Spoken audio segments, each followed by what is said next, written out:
প্ৰথম অৱস্থাৰ দৃশ্য কেনেধৰণে চোৰটো আহিছিল আৰু মানে মূৰ্তি ভাগেও শান্তি পোৱা নাই অকণমান সকল হবে বৰষুণত দিলে বেয়া নহ'ব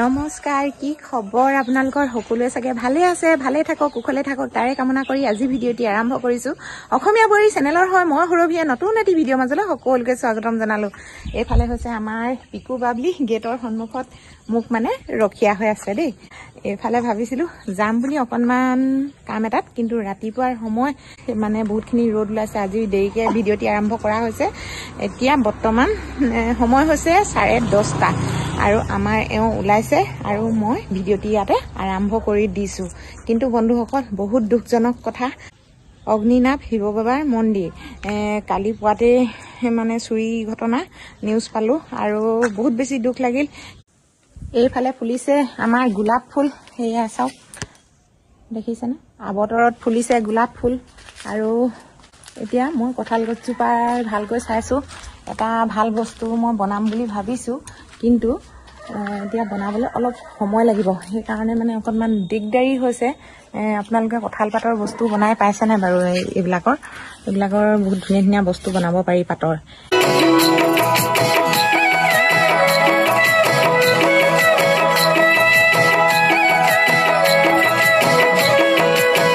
এতিয়া মই কামখিনি কৰি লওঁ আপোনালোকৰ আগত সকলোখিনি আজি কি কৰোঁ কি নকৰোঁ আৰু সকলোখিনি দেখুৱাম এইজোপা হৈছে মোৰ মনি প্লাণ্টজোপা কিন্তু মনি প্লাণ্টজোপা কি কাৰণে বহুত ধুনীয়া হৈছিলে কি কাৰণে মানে এইবিলাক পাতবিলাক পকি গৈছে নাজানো দেই এইবিলাক এনেকৈ পাতবিলাক পকিব নাপায় বুলি কয় এইবিলাক বোলে ছিঙি পেলাব লাগে এইজোপা চাওকচোন ইমান ধুনীয়া ইমান দামী ফুলজোপা কেনেকৈ বেয়া হৈ গৈছে দেখিছেনে মই যিমান আপতাল কৰোঁ সিমান বেয়াহে হৈ গৈছে দেখিছেনে এয়া চাওক পাত একেবাৰে অৱস্থা নাইকিয়া হৈ গৈছে ইমান যিমান আপতাল কৰোঁ সিমানে বেয়াহে হৈছে এইফালেও এইজোপাটো ভাল লাগিছে চাবলৈ মানুহে কয় বোলে কি এইজোপা গছ ৰুব নাপায় এইজোপা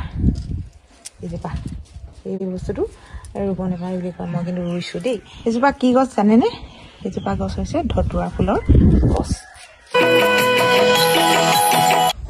আমাৰ ঘৰত একেবাৰে নদন বদন মানুহে কয় বোলে তুমি ইমানকৈ কুকুৰ মেকুৰী পুহিছা হয় দিয়ক মই কুকুৰ মেকুৰী পুহি বহুত বেছি ভাল পাওঁ সেইকাৰণে পোহা হৈছে আৰু এইফালে সেই ৰ'দত দি ৰাখিছোঁ এয়া দেখিছা নহয় এনেকৈ শুই আছে দেখিছোঁ শুই আছে চাওক কেনেকৈ শুইছে দেখিছেনে চাওক কেনেকুৱা মৰম লাগিছে বাৰু আপোনালোকৰ নালাগিব পাৰে বাৰু সকলো লোকে কুকুৰ মেকুৰী ভাল নাপায় নহয় জানো মানে আমাৰ ঘৰত সম্পূৰ্ণ নদন বদন এইফালে এইটো পিকু পিকু হাই কৈ দিয়া এইফালে হৈছে মিনু ষ্টেপত একদম ধুনীয়াকৈ পৰি আছে মিনু মিনু চাওঁ সম্পূৰ্ণ ধুনীয়াকৈ শুই আছে আৰু এতিয়া ভিতৰলৈ যাওঁ বলক কাম আছে বহুতখিনি কাম আছে আজিও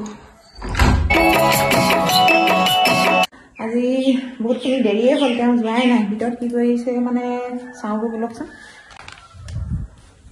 কি কৰিছা তুমি মেকুৰীয়ে খাবলৈ খানা যোগাৰ কৰিছে এইফালে চাওক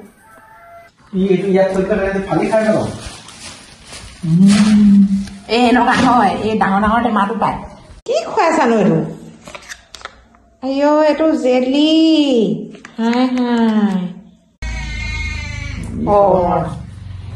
নহয় ইয়াক মতা মেকুৰীয়ে কামুৰিলে সেইকাৰণে খাবলৈ অলপমান টান পাইছে কি হ'ল খাই আকৌ বোকা একেবাৰে কিবা হৈ আছে দেখোন আকৌ অকণমান হেঁচি দিয়া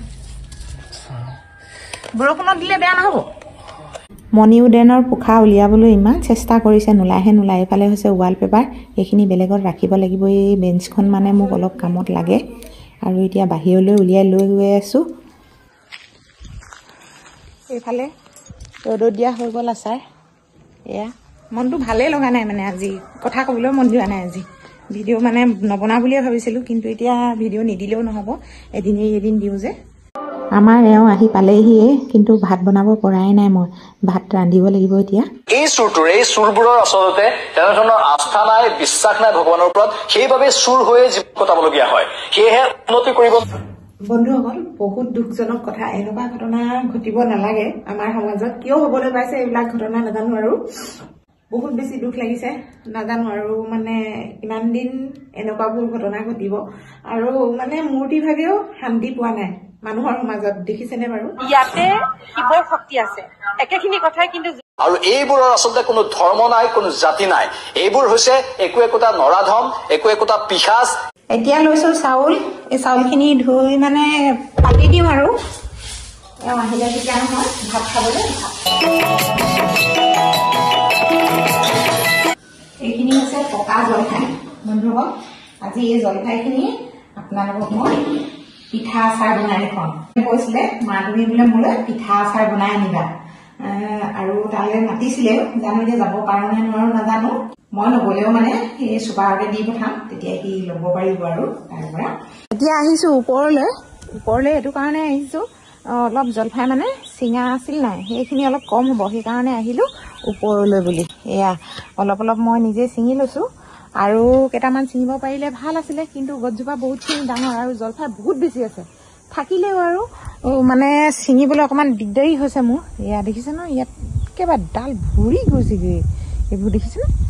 এইখিনিয়ে এতিয়া বনাওগৈ। আৰু সেই কিবা কথা এটাতে কয় নহয়, বোলে কি পৰুৱা আৰু ফৰিং সাধুটো আপোনালোকে চাগে শুনিছে নহয় জানো? পৰুৱাই গোটাই থয় গোটেই বছৰটোৰ কাৰণে, আৰু ফৰিঙে ঢিটিঙালি কোবাই ঘূৰি ফুৰে। আপোনালোকে পঢ়ি চাবচোন, সেই সাধুটো বহুত ভাল লাগে। সেই তেনেকুৱা গোটেই হৈছে আৰু এতিয়া মই পৰুৱা নিচিনা বছৰৰ কাৰণে গোটাই ৰাখিছোঁ, সংৰক্ষণ কৰি ৰাখিছোঁ আৰু নহয় জানো? ব'লক এতিয়া বনাওগৈ। মই আচাৰখিনি কেনেকৈ বনাওঁ আপোনালোকে অকণমান চাই থাকক।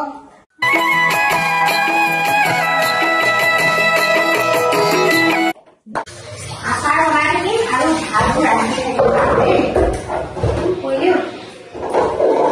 এতিয়া লৈছো চাউল। এই চাউলখিনি ধুই মানে পাতি দিম, আৰু এতিয়া কাটিম বন্ধাকবি।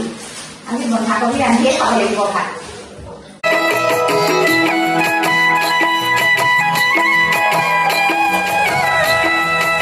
এয়া মোৰ এতিয়া ভাত হৈ গৈছে। এইফালে জলফাইও সিজি গৈছে। এতিয়া বন্ধুসকল, ভাত পানী বনাই খাই লওঁ, তাৰপিছত আকৌ আপোনালোকক লগ পাই আছো। ভাত পানী খাই আকৌ পাকঘৰলৈ সোমাই আহিলো। এয়া চাওক, ফাটি চিটি গ'ল। এয়া দেখিছে নহয়? এতিয়া এইটো এনেকে মই গুচাই পেলাম। এই গুটিবিলাক মানে সম্পূৰ্ণৰূপে এনেকে গুচাই পেলাম, এইটো পেলাই দিম। গুটিবিলাক আমাৰ কিন্তু বহুত সৰু সৰু জলফাইজোপা চাওকচোন, একদম অকণমানি এই দিহে চাওক।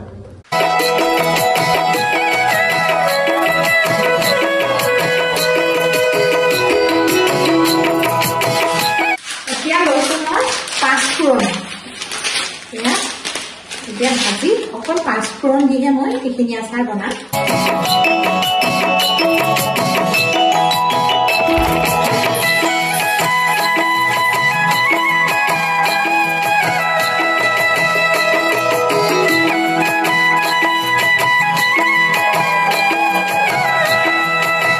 মছলা পিছা হৈ গৈছে, আৰু জলফাইখিনিও এনেকৈ গুটিবিলাক এৰুৱাই হালধি দিয়া দেখিলে আপোনালোকে, নিমখ আৰু হালধি। এতিয়া মই মিক্সিকত অলপ সময় ধৰি এনেকৈ পিচি ল'লোঁ আকৌ, তেতিয়া পিঠাখিনি বনাবলৈ অলপ ভাল হয়। এয়া চাওক, আৰু এইখিনি গোটেইখিনি বস্তু মানে যুগুত হৈ গ'ল, আৰু এইখিনি গুড় দেই। আৰু এতিয়া পানীৰ লগত মই গুড়খিনি পগাম। এয়া চাওক, কেৰাহীখন পাতি মই পগাবলৈ লৈছোঁ।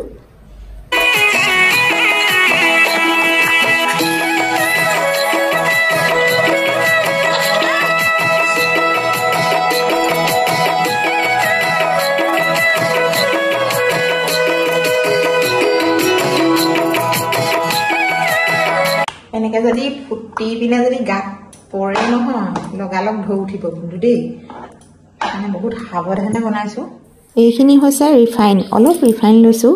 কাঁহীত যেতিয়া নহয় ঘঁহিব লাগিব, কাঁহীত ঘঁহিলে মানে বহুত ধুনীয়াকৈ শুকালে মানে এৰি যাব, সেইকাৰণে এনেকৈ লোৱা হ'ল। এইফালে চাওক, এনেকৈ মই কাঁহীখনত লাহে লাহে মেলি দিলোঁ পিঠাটোৰ দৰে। এতিয়া মই এই কাঁহীখনৰ সৈতে ভালকৈ যদি ৰ'দত দিয়া হয় নহয় বহুত ধুনীয়াকৈ এৰাই যাব এই কাঁহীখনৰ পৰা। এতিয়া কিন্তু এৰাই নাযায়, ৰ'দত দিয়াৰ লগে লগে এৰাই যাব। আৰু একেবাৰে সহজ পদ্ধতি। আজি কিন্তু গোটেই দিনটো পাকঘৰতে সোমাই থকা হ'ল আৰু এয়া দেখিছে নহয় কিমান কষ্টৰে বনালোঁ আজি আচাৰখিনি দেই। ধুনুৰ কাৰণে বনোৱা হ'ল আচাৰ। আৰু জলফাই আচাৰ যেতিয়া নহয় বহুত বিধৰকৈ বনাব পাৰি। এনেকৈ আপোনালোকে এবাৰ ট্ৰাই কৰি চাব, কেনেকুৱা লাগে জনাব। বছৰ ধৰি সংৰক্ষণ কৰি ৰাখিব পাৰিব।